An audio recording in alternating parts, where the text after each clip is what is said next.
As the Syrian army shelling of opposition strongholds continued Friday, delegates from some 70 countries and organizations met to show their support for the activists, to increase pressure on President Bashar al-Assad and his associates, and to offer humanitarian aid. But the conference did not agree to provide arms to the Free Syria Army or to send foreign troops to secure the aid shipments they hope to deliver. U.S. Secretary of State Hillary Clinton said President Assad will have even more blood on his hands if he does not stop the violence and allow humanitarian aid to reach civilian areas his troops have been shelling for weeks.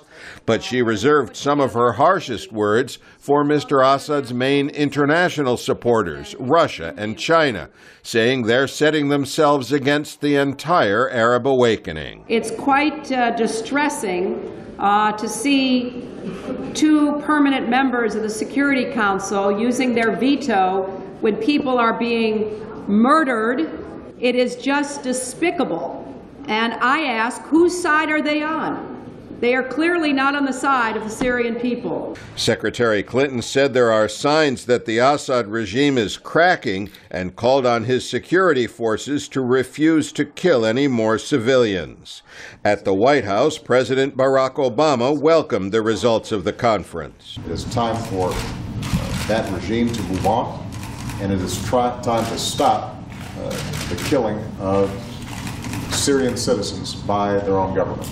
And I'm encouraged by the international unity that we are developing.